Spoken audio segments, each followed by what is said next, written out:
اور ہر وقت سندھ کو ایک پشے پشت رکھا جاتا, ان کو سندھ کی عوام کو نظر انداز کیا گیا. اور اس دفعہ بھی جب جزائر کی بات کی گئی تو پاکستان پیپلز پارٹی نے اس پہ ایکشن لیا, سی ایم صاحب نے ایکشن لیا, اور کھلا وفاق کو یہ اعلان کہا کہ ہم مر جائیں گے لیکن سندھ کے ایک ٹکڑے کو بھی آپ کو نہیں دیں گے, اور نہ کبھی ایسا ہونے دیں گے. ہم لوگ بھی سندھ کے ہیں, ہم لوگ سندھ کے پیدا ہوئے ہیں, اور سندھ ہم اپنی ماں سمجھتے ہیں سندھ کو, اور کبھی بھی کوئی اپنی ماں نہیں بھیجتا ہے. تو وفاق یہ سندھ پہ قبضہ کرنے کے لیے 100 مرتبہ سوچے کہ یہاں پہ غیور سندھ کی عوام رہتی ہے, صرف سندھی نہیں, باقی یہاں پہ جتنے بھی لوگ آباد ہیں وہ سارے سندھ کے لیے لڑنے مرنے کے لیے تیار ہیں, پاکستان کے لیے لڑنے مرنے کے لیے تیار. اور ایسا کبھی بھی نہیں ہو سکتا ہے کہ کوئی باہر کا بندہ آ کے یہاں پہ اعلان کرے کہ وفاق نے حوالے کر دیا جزیرہ اور یہاں پہ سوسائٹی آنے, کبھی بھی ایسا نہیں ہوگا. ہم لوگ ابھی زندہ ہے, اور جتنا خون کا آخری قطرہ ہوتا ہے تب تک سندھ کے لیے لڑیں گے. یہ زبردست بات کی آپ نے کہ دھرتی جو ہے وہ ماں ہوتی ہے, کسی بھی باہر والے آدمی کو ہم جو ہے وہ اپنی زمین نہیں دے سکتے. لیکن یوسف صاحب ایک حقیقت یہ بھی ہے کہ جام شورو سے لے کر کراچی تک سپر ہائی وے کے دونوں اطراف کی جو زمینیں ہیں, آپ دیکھتے ہوں گے کہ وہاں پہ میگا جو پروجیکٹس ہیں وہ بننا شروع ہو گئے ہیں, مختلف جو ہے ان پہ نام رکھے گئے ہیں. وہ جو ہے میگا پروجیکٹس کے نام پہ دوسرے جو لوگ ہیں باہر سے آنے والے ان کو سیل کی جا رہی ہیں. یقیناً اس میں سندھ حکومت بھی کسی حد تک ملوث ہے, کیونکہ حکومت پیپلز پارٹی کی ہے, ریونیو ڈپارٹمنٹ MDA جو ہے وہ بھی ان کے پاس ہے. تو آپ کیا سمجھتے ہیں کہ یہ جو سلسلہ ہے یہ آخر کب تک جاری رہے گا؟ جو زرعی زمینیں ہیں ان کو رہائشی منصوبے بڑے بڑے بنا کر دیے جا رہے ہیں, یہ صورتحال آخر کب تک جاری رہے گی؟ یہ تو as a Sindhi, as a Baloch, میں تو یہی چاہوں گا کہ نہ ہو ایسا کبھی. لیکن مسئلہ وہیں آتا ہے جہاں پہ کسی بندے کی پرائیویٹ لینڈ ہے, تو ہم گورنمنٹ یا کوئی بھی بندہ اس کو زبردستی نہ لے سکتا ہے نہ بیچ سکتا ہے. صحیح. اب وہ مالکانہ حقوق رکھتا ہے, اس نے اگر کسی سوسائٹی کو بھیج دیا تو اس میں سندھ گورنمنٹ کچھ نہیں کر سکتی. صحیح. آپ دوسری بات کر رہے ہیں MDA کی, تو MDA نے جو زمین شفٹنگ وغیرہ کی تھی اس میں کورٹ نے ایکشن لیا, اور یہ میٹر ابھی کورٹ میں چل رہا ہے, اور امید ہے کہ کورٹ انصاف کرے گی, اور جو یہاں کے لوکل بندے ہیں انہی کو ہی بینیفٹ ملے گا. اور میں یہی کہوں گا کہ جو پرائیویٹ لوگ ہیں وہ اپنی زمینیں نہ بیچیں. صحیح. کیونکہ اب آپ دیکھیں نا کراچی شہر میں تو جگہ بچی ہی نہیں ہے, یہ ابھی ایکسٹینڈ ہو رہا ہے, اسی طرف جا رہا ہے, ہائی ویز کی طرف. صرف ملیر رہ گیا. صحیح. ملیر ختم ہوتا ہے تو جام شور. تقریباً ملیر کی زمینیں ہی ہیں جس پہ جو ہے وہ یہ پرائیویٹ لینڈ بنائی جا رہی ہیں, میگا پروجیکٹس بنائے جا رہے ہیں. اور اس میں بڑا ایشو یہ بھی ہے کہ ملیر کے جو مقامی لوگ ہیں وہ کہہ رہے ہیں کہ ہماری زمینوں پہ جبری طور پہ قبضے کیے جا رہے ہیں, ہمارے جو سروے نمبر ہیں ان کو تبدیل کیا جا رہا ہے, ہمیں معلوم بھی نہیں ہے. تو یہ آخر سب کچھ کیسے ہو رہا ہے؟ جس کی اپنی زمین ہے اس کو یہ معلوم ہی نہیں ہے کہ میری زمین جو ہے وہ ٹرانسفر ہو گئی ہے کسی اور کے نام پہ. تو یہ ادارے آخر کس کی ملی بھگت سے یہ سارا کام کر رہے ہیں؟ جیسے آپ بول رہے ہیں کہ سروے نمبر چینج ہوئے ہیں, تو ایسا مجھے نہیں لگتا کہ قانون میں کوئی جواز ہے کہ آپ کے مالکانہ حقوق, آپ کے سروے نمبر چینج کیے جا سکتے. صحیح. آپ کی پراپرٹی کمرشلائز کی جا سکتی ہے, فارم 7 سے فارم 2 پہ جا سکتی ہے. ایگریکلچر لینڈ ہے, آپ اس کو کمرشل یوز کے لیے بھی ٹرانسفر کروا سکتے ہیں. صحیح. لیکن ایسا نہیں ہے کہ آپ کے سروے نمبر چینج کر کے کسی اور کے نام پہ لاٹ کر دیا. صحیح. اگر وہ ایسا سسٹم ہوتا ہے تو اس کے لیے تھرو پراپر چینل کے لیے جانا پڑتا ہے کہ رجسٹری ہوتی ہے, رجسٹری کے بعد اس کا رکھوایا جاتا ہے, داخلہ رکھوایا جاتا ہے. صحیح. اور اس میں اگر آپ کے ساتھ کوئی گڑبڑ ہوتی ہے تو DC صاحب کے پاس آپ ایک اپلیکیشن ڈالتے ہیں جس میں کینسلیشن ہو جاتی ہے اگر کسی نے رجسٹری کے اوپر رجسٹری رکھوائی. صحیح. اور ایسا ہوا ہے, یہ میں نہیں ڈینائی کرتا ہوں کہ نہیں ہوتا, میری اپنی زمین پہ ہوا ہے. تو میں نے DC صاحب کے پاس اپلیکیشن لگوائی تھی, اور الحمدللہ جو انصاف ہے DC صاحب نے کیا اس پہ. جو رجسٹری غیر قانونی رکھوائی گئی تھی دوسرے بندے کی, تو اس کی انٹری کینسل کر دی. صحیح.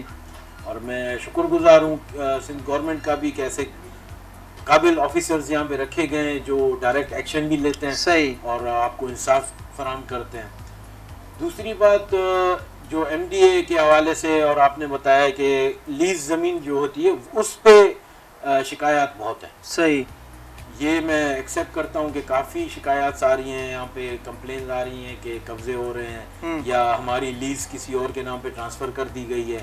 تو اس میں بھی ڈی سی صاحب انکروچمنٹ آپریشنز کر رہے ہیں. اکثر آپ نے ہفتے میں 2 یا 3 جگہ تو میں سمجھتا ہوں کہ مجھے نیوز آتی ہے کہ آج ریونیو ڈپارٹمنٹ کی طرف سے اس تپے پہ ہوا انکروچمنٹ پروگرام یا اس مختار کار نے یہ کیا انکروچمنٹ کی. اور الحمدللہ کل چل رہا ہے یہ سسٹم کہ آپریشنز ہو رہے ہیں اور جو قبضہ ہے وہ خالی کیا جا رہا ہے. ہاں، یہ خاص طور پہ جو ہے وہ ملیر کے اندر ہی یہی شکایتیں آ رہی ہیں، کیونکہ جیسے آپ نے پہلے بھی بات کی کہ کراچی میں کوئی کم لینڈ بچی ہی نہیں ہے کہ جہاں پہ لوگ اپنے گھر بنا سکیں. کراچی کے باہر تو ہمارا ڈسٹرکٹ ملیر آتا ہے، گڈاب تک، اس کے علاوہ پھر جامشورو کی زمینیں شروع ہو جاتی ہیں. چلیں اس پر تو گفتگو ہوئی. یوسف صاحب یہ بتائیں کہ اس وقت سندھ کا جو بڑا ایشو بنا ہوا ہے، خاص طور پہ لوگ بڑے رنجیدہ نظر آتے ہیں، غصہ ان میں پایا جاتا ہے، بحریہ ٹاؤن کراچی کا مسئلہ یہ ہے کہ بحریہ ٹاؤن کے پس گردائی میں جتنے بھی مقامی لوگ رہتے ہیں ملیر کے، ان کا کہنا یہ ہے، ان کا دعویٰ ہے کہ ہماری جو زمینیں ہیں ان پر بحریہ ٹاؤن نے جبری طور پر قبضہ کر کے ہمیں جو ہے وہ ہمارے گھر بنائے ہوئے مسمار کیے جا رہے ہیں. وہاں پہ جو زرعی لینڈ ہے، ہماری جو زمینیں ہوتی ہیں، سبزیاں اگاتے ہیں، اس کو بھی جو ہے وہ بحریہ ٹاؤن کی انتظامیہ بڑی بڑی مشینری لا کر اس لینڈ کو جو ہے وہ ہمیں اٹھا رہے ہیں جبری طور پہ. ریسنٹلی مسئلہ بھی ہوا، آپ کے بھی ذہن میں ہوگا، اس کے بعد قوم پرست جماعتوں نے سندھ ایکشن کمیٹی کے دھرنا بھی دیا. پھر دھرنے میں کیا ہوا، جو چیزیں وہ سب بھی آپ کو معلوم ہے، اس پہ بھی نہیں جاتے. آخر یہ بحریہ ٹاؤن ایسا کیوں کر رہا ہے؟ کیونکہ سپریم کورٹ نے اس کو 16,500 جو ہے ایکڑ دی ہے. اس کے باوجود اس وقت جو ہے وہ 50,000 ایکڑ تک اپنی جو اس کی ہے لینڈ کر رہے ہیں، پلاٹس بیچ رہے ہیں. تو کیا یہ ملیر کے جو مقامی لوگ ہیں ان کا یہ حق نہیں ہے کہ وہ اپنی زمین کو بچا سکیں؟ بالکل، ملیر کے لوکل لوگوں کا حق ہے یہ کہ اپنی زمینیں انہی کے پاس رہیں. اور اگر بحریہ کسی گاؤں کو مسمار کر رہی ہے یا کسی جگہ اللیگل جا رہی ہے تو پاکستان پیپلز پارٹی نے اپنا بلاول صاحب چیئرمین صاحب جو ہیں ہمارے، انہوں نے واضح میڈیا میں یہ اعلان کیا تھا کہ ہم لوگ کسی کو بھی ناجائز قبضہ کرنے نہیں دیں گے. صحیح. اور میں نے بھی سندھ اسمبلی میں جب ہماری بجٹ اسپیچ ہوئی تھی ادھر بھی میں نے اعلان کہا تھا کہ اگر بحریہ ٹاؤن کہیں پہ ناجائزی کرے گا، بحریہ ٹاؤن ہو یا DH کوئی بھی، وہاں پہ ساری یہ سوسائٹیز بن رہی ہیں. صحیح. کوئی بھی سوسائٹی اگر غیر قانونی طور پہ ہمارے لوکل بندے کو ڈسٹرب کرے گا تو وہاں پہ ہم لوگ سیسا پلائی دیوار کے ساتھ کی طرح کھڑے رہیں گے اور ان کا سامنا کریں گے. پہلا بندہ وہاں پہ پیپلز پارٹی کا ہوگا جو احتجاج کر رہا ہوگا. اگر کسی نے ناجائزی کی ملیر کے لوگوں کے ساتھ یا سندھ کے لوگ، یہ سب سندھ کہیں، ملیر کہیں، کراچی کہیں، یہ سب ہمارے ہیں. صحیح. ہمارے لوگ ہیں اور ہم ان کے ساتھ کھڑے ہیں، پیچھے نہیں ہٹیں گے انشاءاللہ. اچھا، زبردست. معزز یوسف صاحب، آپ سے گفتگو جو ہے وہ عید کے دن بھی بڑی کھٹی میٹھی گفتگو جاری ہے. ایک سوال یہ ہے کہ سندھ خاص طور پہ کراچی کے حوالے سے کچھ قوتیں ایسی ہیں جو بار بار ایک سوال کو ریپیٹ کرتی رہتی ہیں. ایک اصطلاح ان کی زبان میں جو ہے وہ استعمال ہوتا رہتا ہے، کراچی کیونکہ سندھ کا حصہ ہے، اور اصطلاح وہ یہ استعمال کرتے ہیں کراچی اور سندھ. اس سے تاثر یہ جاتا ہے کہ جیسے کراچی کو سندھ سے الگ کر دیا گیا ہو، اور ان کی یہ خواہش بھی ہے کہ کراچی کو سندھ سے الگ کر دیا جائے. کیا سمجھتے ہیں آپ کے ماضی میں نفرت کی سیاست نے ان کو جو ہے بخیر دیا، وہ ٹکڑے ٹکڑے ہو گئے، اس کے باوجود آج تک مختلف گروپس ہیں ان کے، پھر بھی یہی بات چیت کرتے رہتے ہیں کہ کراچی کو سندھ سے الگ کرنا چاہیے. تو آپ as a Peoples Party MPA کیا سمجھتے ہیں کہ ان کے یہ جو خواب ہیں پورے ہو سکتے ہیں؟ یہ انشاءاللہ تعالی جب تک سندھ کا سندھی جو ہے وہ زندہ ہے، کراچی کبھی بھی الگ نہیں ہوگا انشاءاللہ. صحیح. اور اگر یہ ابھی تک جو بات چل رہی ہے وہ MQM لندن کی غلیظ سوچ جو ہے وہ ابھی تک مسلط ہے. صحیح. اور ابھی بھی اگر وہ کوئی بات کر رہا ہے نا کہ کراچی اور سندھ، تو میں کہوں گا کہ وہ MQM لندن کا حصہ، وہ الطاف حسین کی باقیات ہے. اگر وہ سچا پاکستانی ہے، سچا سندھی ہے، تو وہ کبھی بھی ایسی بات نہیں کہے گا. صحیح. میں یہ نہیں کہوں گا کہ اردو اسپیکنگ یا پشتو اسپیکنگ یا، سندھ میں رہنے والا سب سندھی ہے. صحیح. میں خود بائکاس بلوچ ہوں لیکن میں اپنے آپ کو سندھی کہتا ہوں. بالکل. اور وہ اسی لیے کہتا ہوں کہ میں سندھ میں رہتا ہوں, سندھ کا کھاتا ہوں.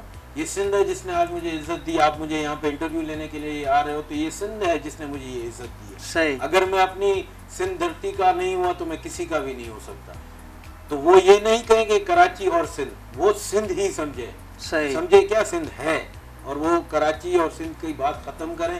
نہیں تو ہمارے ذہن میں یہی ہوگا کہ ابھی تک وہ MQM لندن الطاف حسین کی باقیات میں سے ہیں. بہت شکریہ یوسف صاحب. آخر میں عید کے دن جو ہے وہ اپنے حلقے کے لیے, اپنے عوام کے لیے, خاص طور پہ نوجوانوں کے لیے کیا پیغام دینا چاہیں گے آپ؟ اپنے حلقے کی عوام کے لیے تو سب سے پہلے تو آپ تمام حضرات کو عید مبارک. اور عید پہ جیسا کہ آپ کو صورتحال سے آگاہ ہیں کہ کورونا کا بھی مسئلہ چل رہا ہے, تو اپنے اہل گھرانہ اور اہل و عیال جتنے بھی ہیں, دوست یار, سب کا خیال رکھتے ہوئے اپنے پروٹیکشن استعمال کریں. اس کے ساتھ ساتھ بارشوں کا بھی ٹائم ہے. صحیح. تو ایک نااہل ادارہ جو کراچی کے اوپر مسلط ہے, کے الیکٹرک, جس کی ناکام جو پروگرامز ہیں, جو پلانز ہیں, ناکام پلاننگ کے تحت روز کہیں نہ کہیں پہ تار گری ہوئی ملتی ہے. ابھی ریسنٹلی پچھلے دنوں جو بارش ہوئی اس میں بھی ایک بیچارہ ہمارا کراچی کا شہری جان سے ہاتھ دھو بیٹھا. تو اس میں بھی خیال کریں, بارشوں کا سیزن ہے, بلا ضرورت باہر نہ نکلیں اور اپنے بچوں, اپنے اہل و عیال کا خیال رکھیں. بہت شکریہ, عید مبارک. بہت بہت شکریہ یوسف صاحب.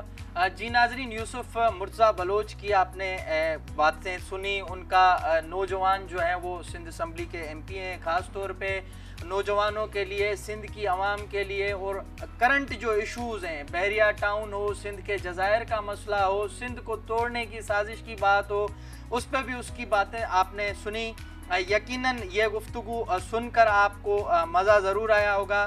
ہم بھی جو ہے عید کے دن کو انجوائے کر رہے ہیں. بہت بہت شکریہ. اسی کے ساتھ اپنے میزبان کو دیجیے گا اجازت. اللہ نگہبان. To watch more videos, please subscribe to our YouTube channel and click the bell icon.